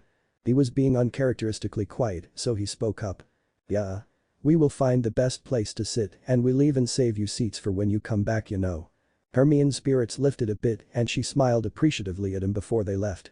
Naruto and Harry walked down the corridor, peering through the glass panel doors into the compartments they passed, which were already full. Naruto could not help noticing that a lot of the kids stared at Potter with great interest. Some of them even nudged their friends to point him out and whisper about him. He frowned. He knew their newspaper had been publishing a lot of bad things about the boy, but he hadn't expected it to be to this extent. In one of the last compartments, there seemed to be some empty seats. Naruto looked in from the window. There was a dirty blonde girl staring out the window and a round-faced blonde boy struggling to hold a toad. Naruto opened the compartment door without a second thought and entered. The girl barely glanced at him while the boy looked shocked. "Ah!" The boy yelped as the toad jumped out of his hands and started bouncing around the compartment. The shinobi caught the toad midair effortlessly and after only a moment of analyzing it with wonder, offered it back to the startled boy. "Ah, thank you," the boy said shakily with wide eyes. His gaze landed on Potter and he seemed to brighten up. "Hi, Harry." "Hey, Neville. Mind if we sit here?" Potter was already struggling to put his trunk and owl cage in what Naruto assumed was the luggage rack. "Feel free." Neville nodded. Naruto helped Potter with his luggage, which got an annoyed huff out of the boy, then proceeded to put his own stuff up and took a seat. The round-faced boy was staring at Naruto with curious wide eyes. I don't think I've seen you around before. Are you in our year?" he asked nervously. Thanks to Dumble-sama, Naruto had practiced his answers perfectly. "No. This is actually my first year in Hogwarts. I am a transfer student from East Asia. I will be a fifth year." He lied smoothly. He didn't miss the dirty look Potter shot him. Guess the boy didn't like lies. If possible, Neville's eyes got even wider. I've never heard of a foreign transfer student. I'm Neville Longbottom, he extended a damp hand. Naruto took it without hesitation and grinned. My name is Naruto Uzumaki, the way you people say it. I like your toad Neville. Harry Potter watched Uzumaki and Neville hold a very serious conversation about toads. It was disturbing, so he turned to the girl who was still staring out her window. She looked vaguely familiar, Ravenclaw, maybe, but Harry didn't know her name. The more he looked at her though, he couldn't tell whether she or the conversation about toads were weirder. Hi, he said tentatively. She looked at him with pale eyes. Hello. I'm Luna Lovegood, she said in a dreamy voice, as if she wasn't really here, and you're Harry Potter. Harry was taken aback. I know I am, he replied. She nodded, then pulled out a magazine from behind her and started reading it upside down. Toads, Harry decided, was the better option here. So he turned back to Uzumaki and Neville. He had turned back just in time to see a plant Neville had been showing the other boy explode. Liquid squirted from every boil on the plant, thick, stinking, dark green jets of it. They hit the ceiling, the windows, and spattered Luna Lovegood's magazine. Harry, who hadn't had any time to react, received a face full. Sorry, Neville gasped. I haven't tried that before, didn't realize it would be quite so, don't worry, though, stinksup's not poisonous, he added nervously, as Harry spat a mouthful onto the floor. The only person who did not have a drop of pus on them was Uzumaki, who had suddenly disappeared and reappeared in the furthest corner of the compartment. Again, how the fuck had he done that? At that precise moment, the door to the compartment opened. Oh hello Harry. Cho Chang's voice came through. Bad time. It was then that Harry wished the pus had been poisonous. After Cho very quickly closed the door again, Harry slumped back in his seat. He glared at Uzumaki, who cleaned his seat next to Neville and sat down. Wasn't he supposed to be protecting him? Why was Harry the one covered in stinksup in this situation? He was so ready for this train ride to be over. After Luna Lovegood made all the mess disappear with the spell Scourgify, it took Ron and Hermione almost an hour to show up and share the brilliant news that Malfoy had also been elected prefect. This ride just couldn't get any better, could it? Wrong. The door to their compartment door slid open for the third time. The sight of Draco Malfoy smirking from between his lackeys was not at all pleasant to him. What? He said aggressively, before Malfoy could open his mouth. Out of the corner of his eye, he saw Uzumaki shift in his seat. Manners, Potter, or I'll have to give you a detention, drawled Malfoy, looking as ferret-y as possible. You see, I, unlike you, have been made a prefect, which means that I, unlike you, have the power to hand out punishments. Yeah, said Harry, but you, unlike me, are a git, so get out and leave us alone. Harry's friends laughed in the compartment. Malfoy snarled at him. Tell me, how does it feel to be second best to Weasley, Potter? Uzumaki abruptly stood up. That's enough, you know. Leave. Malfoy took a startled step back, seemingly not noticing him before. He scowled and turned his attention to the new student. And who might you be? I'm a new student. Please leave. Harry was surprised by Naruto's tone. He didn't remember hearing the boy this serious before. It sent chills down Harry's back. Malfoy seemed to sense it too, because he narrowed his eyes and took another half a step back. Hogwarts rarely has new students at your age, he said slowly. Anyway, if I were you, I wouldn't surround myself with mudbloods and losers like this bunch. Crabbe, Goyle, come on. And with one last malicious look at Harry, he slammed the door shut and left. The change in Naruto's demeanor was instantaneous. A second ago, he looked like he was ready to beat that ferret into a pulp. Now he was chuckling awkwardly and rubbing the back of his neck as he sat down next to Neville and asked to pet his toad. The look around the wide eyes around him told him he wasn't the only one who noticed. Chapter 6. Uchiha Sasuke swore under his breath as he stumbled into the inn he was staying in for the night. If you had told him a year ago that in a year he would be making a month-long journey through secret lands and passageways to the Toad Village chasing after Naruto, he would have straight up laughed. And Sasuke didn't do laughs lightly. But here he fucking was. Drenched and bruised after fighting off a band of thieves who had taken a liking to his katana under pouring rain. He had really tried not to kill any of them. He hoped he hadn't. He didn't stick around long enough to make sure. He shrugged off his cloak and jumped straight into the shower, letting the cold water wash away the dirt and grime along with his worries. Sasuke still had about 3 weeks worth of distance to Mount Myaboku, and the fact that he didn't know the paths he had to take troubled him.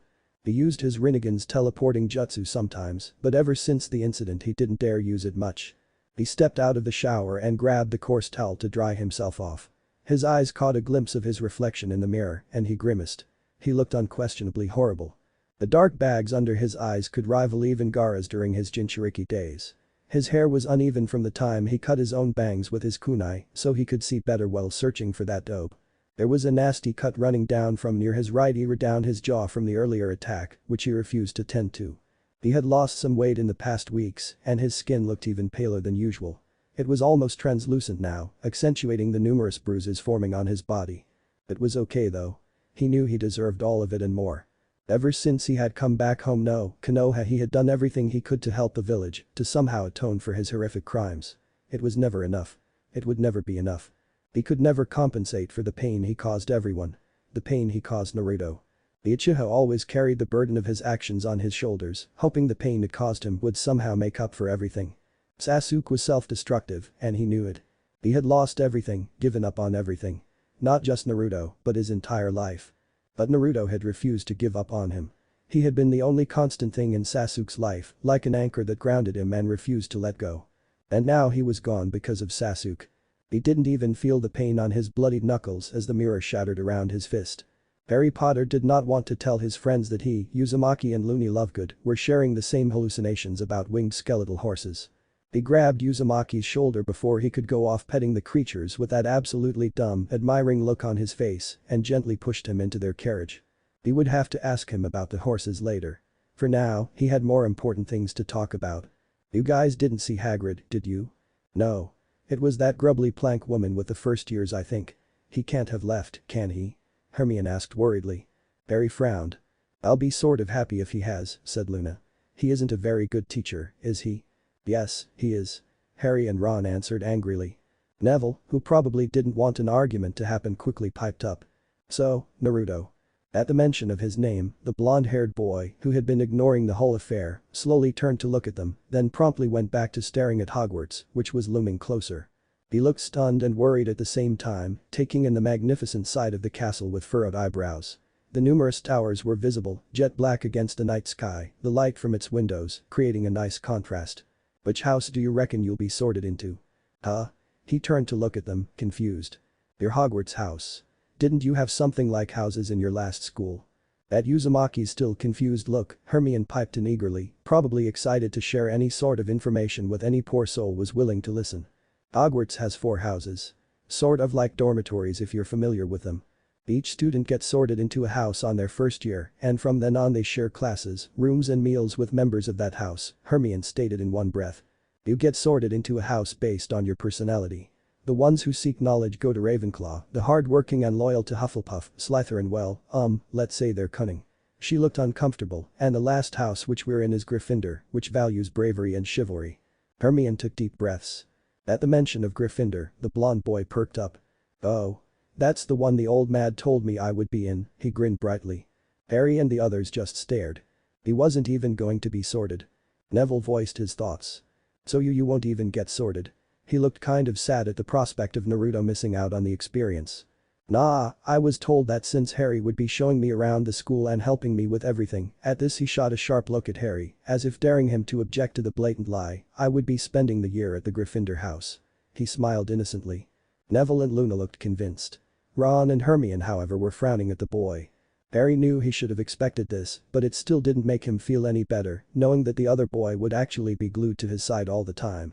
Thankfully, before he could sulk anymore, the carriages stopped near the gigantic castle. Uzumaki Naruto was absolutely dumbfounded. In all his years as a shinobi, traveling across the 5 nations and visiting feudal lords' palaces, he had never seen a place like Hogwarts. It also worried him. The castle was too big, which would only make his job harder. As he entered the huge hall among the horde of students, he couldn't help but stop in his tracks and gawk at the sight before him, causing Weasley to bump into him. 4 long tables were quickly filling up with students, each wearing different colored ties. But what really caught Naruto's eye was the ceiling. It looked as if there was no ceiling. Instead he could see the sky as clearly as he could back home, which excited Naruto. He hadn't been able to see the stars properly ever since he popped here. Candles floated in midair all along the tables, illuminating the silvery. What the fuck were those? Are those ghosts? He asked Weasley anxiously, who had started guiding him towards one of the tables. Yeah. Don't worry though, they're harmless. Well, usually. The ginger said dismissively. Naruto paled. He did not like ghosts. He also noticed that the students were still whispering about Harry. Nudging their friends and pointing at him bluntly, not even attempting to hide it anymore. Although now he could feel some stares on himself too. Naruto frowned. It also didn't help that they had forced him to take off his beloved tracksuit and instead had given him these robes that were absolutely unconventional. How did they move in these things? As the surprise of the magical sight wore off, he subconsciously started scanning the Great Hall. Looking for threats or any shady individuals and locating all the exits. Naruto wasn't really the most observant shinobi. He could get easily distracted and acting lying were not his strong points. During missions like these Shikamaru would be a better candidate, but he was confident that in this world where other shinobi didn't exist, he would be just fine. His eyes scanned what he assumed was the teacher's table across the hall. He could see Dumbledore sitting graciously in the middle, chatting to a man on his right who looked like he really needed to wash his hair. His cloak distinctly looked like the one Sasuke sometimes wore. Though the Uchiha pulled it off way better than this guy. He just looked like a bat. Trying to push the thoughts of his best friend out of his mind, he scanned the rest of the teachers, and… oh. The pink-wearing atrocity was there. Naruto frowned. Why was there a ministry representative among the teachers? He was just about to ask when Potter spoke up. It's that Umbridge woman. Who? Said Granger, looking at him quizzically. She was at my hearing, she works for Fudge. Nice clothes, said Weasley, snickering. She works for Fudge. Granger repeated, frowning. What on earth is she doing here, then? Dumble-sama didn't tell me she would be here, Naruto piped in. The trio turned to look at him with startled eyes, as if they had forgotten he was there. Man, these wizards really lack some basic survival instincts. Did you just call Dumbledore Dumble-sama? Weasley asked weirdly. Naruto shrugged. Granger ignored them, instead scanning the staff table. Her eyes narrowed. No, she muttered, no, surely not. Naruto's attention was diverted to the big doors, and sure enough, moments after they were opened and a long line of kids entered, led by a tall woman. She was carrying a stool that had an old hat. All the talk in the Great Hall slowly faded as the woman put the stool down and stood back. It was silent for a few moments. Which confused Naruto to no end. Just what the hell was happening? The hat started singing. Oh. Naruto thought a talking ninja ostrich would be the weirdest thing he would ever witness in the category of things that should not talk but do, but now he wasn't sure. He just loved being proven wrong by these sorcerers. Hermione Granger was somewhat anxious. The Sorting Hat usually limited its speech to describing the different qualities each of the 4 Hogwarts houses looked for and its own role in sorting them. She could not remember it ever trying to give the school advice before. She looked around. A lot of the students looked confused. Harry and Ron looked slightly troubled and Naruto looked zoned out, staring at nearly headless Nick. Do you reckon the hats tried to give the school advice before? She whispered to her friends, though she was sure Naruto could hear them too. She had noticed how unusually sharp the boy's senses were and it disturbed her. Before anyone could respond, Professor McGonagall started reading the names of the first years ready to be sorted. Hermione started fidgeting with her thumbs, a habit she had picked up recently. She looked over to the blonde boy sitting across from her. His eyes kept darting around the Great Hall. The robes he had put on looked strange on him. They didn't have the Gryffindor colors on them yet and she could see the people who sat near him on the table staring at him. She couldn't blame them though. They had no idea who he actually was. To be fair, neither did Hermione. And that bugged her to no end. The Order had said nothing to them except that they should trust Professor Dumbledore's decisions. Of course, Hermione had no doubt in the headmaster's wisdom and she knew that there was a reason this strange boy was here with them. Dumbledore wouldn't risk anything when it came to Harry's safety. At least that's what she hoped. She checked her pocket to see if the crumbled paper on which she had drawn the symbol on that weird headband Naruto used to wear was still there. She had made a note to check the library to see if she could find anything relating to it. Some ungodly giggling somewhere to her left drew her attention away from the swirly symbol. She turned to see Parvati Patil and Lavender Brown whispering to each other, eyes glued on Naruto. Hermione frowned. Naruto looked oblivious, though she couldn't be sure if he noticed them or not. She could understand why they were like that. Naruto was really good looking, she would admit, but still. She glanced at Ron and was snapped out of her thoughts when the headmaster stood up. The hall was once again completely silent. "You're newcomers," said Dumbledore in his booming voice, his arms stretched wide and a warm smile on his lips, "welcome. To our old hands, welcome back. There is a time for speeches, but now is not it. Tuck in." There was an outbreak of applause as Dumbledore sat down gracefully and threw his long beard over his shoulder so as to keep it out of the way of his plate. Food had appeared out of nowhere, numerous dishes of vegetables, bread, sauces, and containers of pumpkin juice. Hermione was startled at Naruto's yelp of surprise. And so were her friends by the looks of it. Naruto was looking at all the food with such wonder in his eyes, it made Hermione wonder why this was all strange to him. They had already figured he was not a wizard. Or well, an ordinary one. She had confirmed that he was at least magical though, since he was in Hogwarts right now, and Hogwarts wards were designed to keep non-magical beings out. She had also ruled out the possibility of him being part Vila or any other magical creature they knew, since the Order had specifically said they didn't know much about his kind either. Hermione was getting frustrated again, thinking about all the things she didn't know, when Naruto's excited voice interrupted her thoughts. "Please tell me this place has ramen." After a few minutes, Hermione was flabbergasted. The house elves had somehow heard Naruto's pleas and ramen had appeared on the table. That boy was on his 7th bowl of ramen. 7th. By the looks of it, she wasn't the only one. People around them were shooting weird looks towards the piling bowls next to Naruto. Next to her, Ron's mouth was hanging open as he watched him finish his 7th bowl. "Mate, how are you not fat?" Ron asked in disbelief. Hermione was absolutely horrified. That daft git. How could he lack manners to this extent? Naruto laughed. "Oh, I do a lot of physical work. I need all the energy I can get, you know." He was beaming brightly, apparently not offended. "Thank God. What sort of physical work?" Hermione wondered. Well, it would definitely explain the muscles. Hermione blushed and went back to her food. She had more pressing matters to worry about. After Naruto's ninth bowl of ramen, the food was cleared away and Dumbledore stood once more to give his start of the year speech. "Well, now that we are fed and alert, I ask for a few moments of your attention for the usual start of term notices," said Dumbledore. "First-year pupils should know that the Forbidden Forest is, well, forbidden to students and a few of our older students ought to know by now too." Harry, Ron, and Hermione exchanged smirks. Hermione noticed Naruto perk up. "Mr. Filch, the caretaker, has asked me, for what he tells me is the 462nd time, to remind you all that magic is not permitted in corridors between classes." His eyes twinkled. "I am happy to announce we have 2 new members in our staff this year. We are delighted to welcome back Professor Grubbly Plank, who will be taking care of magical creatures lessons. We are also pleased to introduce Professor Umbridge, our new defense against the dark arts teacher."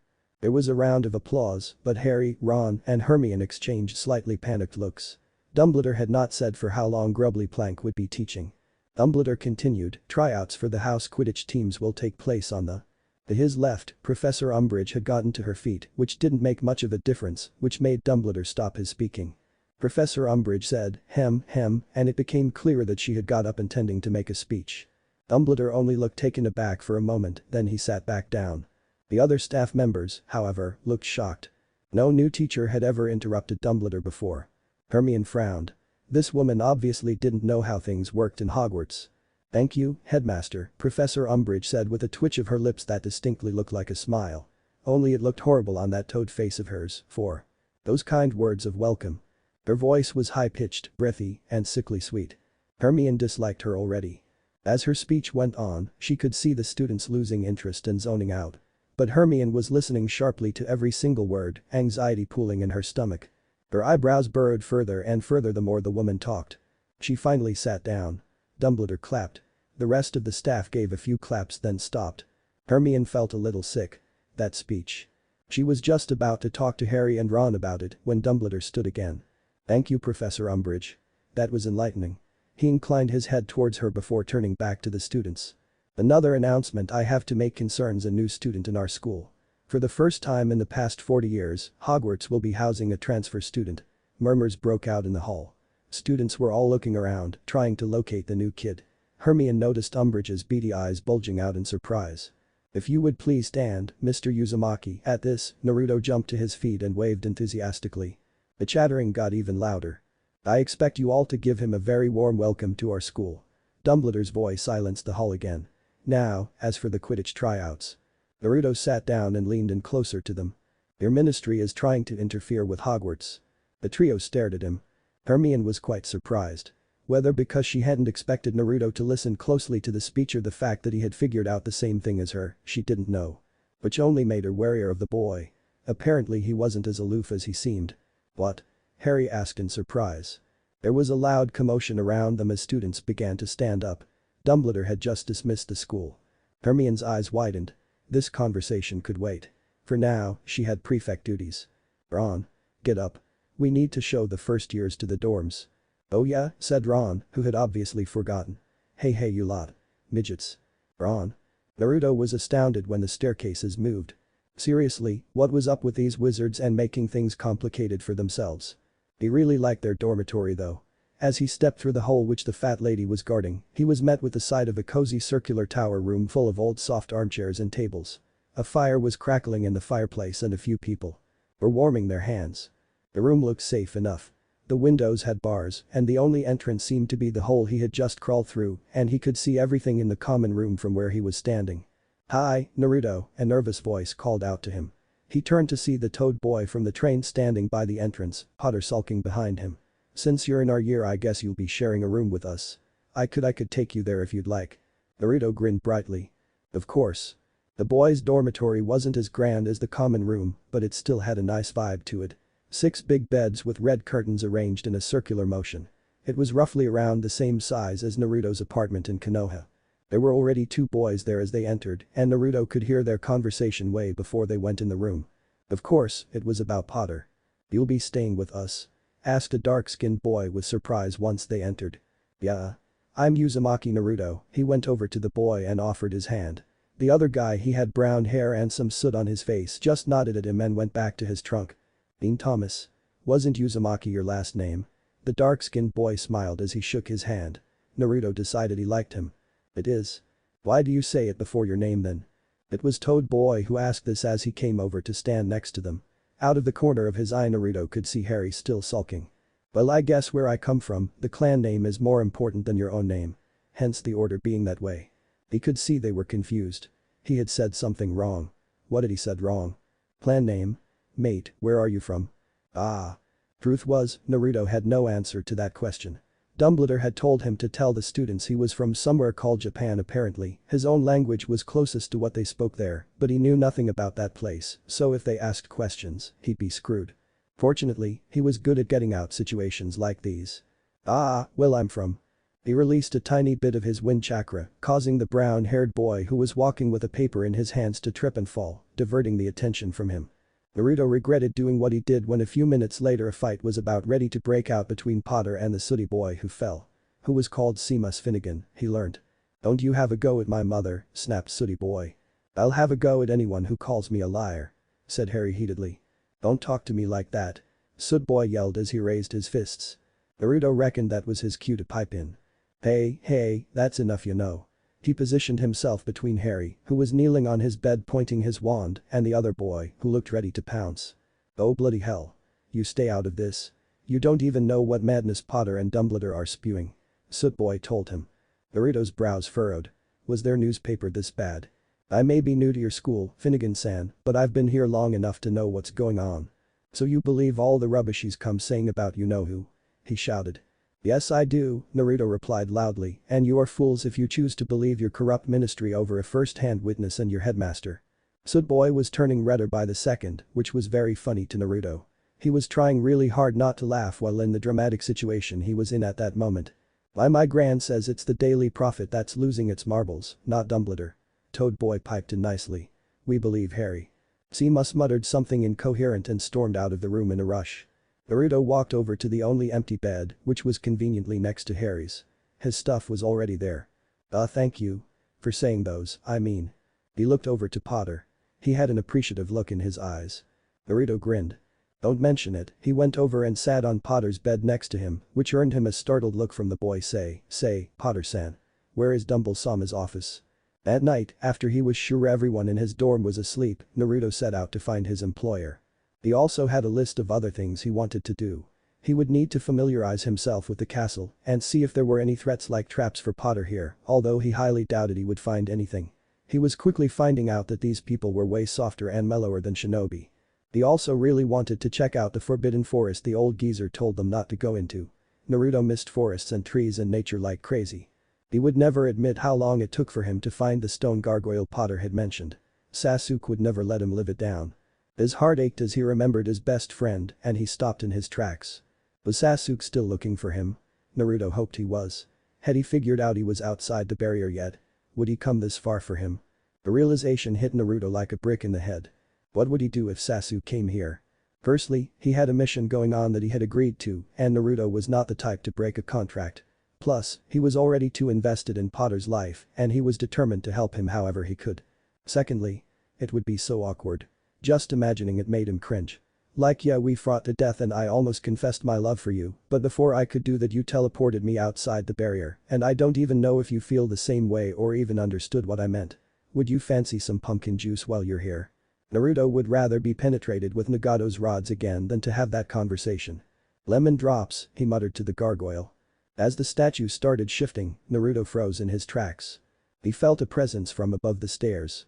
He felt chakra. What if Naruto attends Hogwarts in Harry Potter? End here, and thanks for watching my video till the end.